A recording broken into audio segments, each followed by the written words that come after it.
Have you ever heard the saying, "Fate loves the fearless"? Personally, is my favorite quote of all time. There was once a very cautious child. While most kids were swinging off of the monkey bars and doing flips off of the playground, she was watching on the sidelines. And just like every other toddler, her mom put her in gymnastics. Every girl in her class loved to flip on the uneven bars and jump on the balance beam. But then there was her. She couldn't even walk across the balance beam without someone holding her hand, and she refused to flip on the uneven bars without someone spotting her. So, as you could guess, her gymnastics career was pretty short.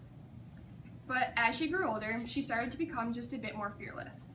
She played a bunch of sports growing up and was always the most competitive on her team. But when she was 9, she gave up her favorite sports of basketball and soccer to become a competitive cheerleader at Ultimate Athletics.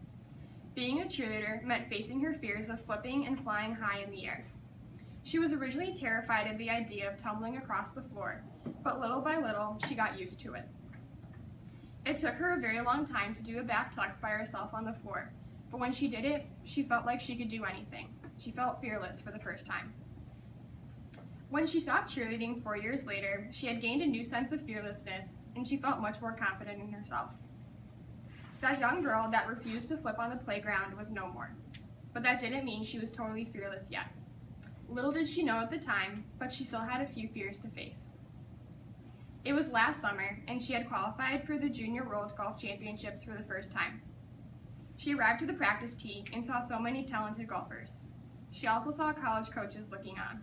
To say the least, she was terrified. When they called her name on the first tee and the crowd went silent, she felt butterflies stir up inside and she felt like running away. But she told herself that she could do it, and she did. She may not have walked away as the winner that week, but she faced her fear. It was a huge moment for her. But the epitome of what it means to be fearless to her wouldn't come until the end of that summer. In August, her family took a trip to California, and she had the opportunity to go cliff diving in Malibu Creek.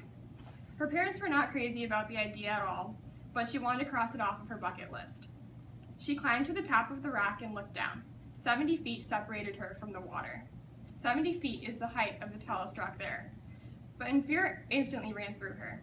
A lot of what-ifs ran through her head, but she counted to 3 and jumped.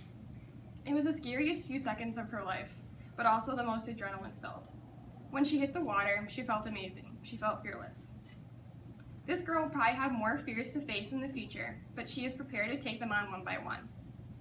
So what about the little girl that was scared up above the playground? Well, she's me. And she still is me. But she has grown up quite a bit. She learned to conquer her fears one by one, and she did. She is not totally fearless, but she has come a long way, and I'm pretty proud of her, and hopefully fate will be on her side.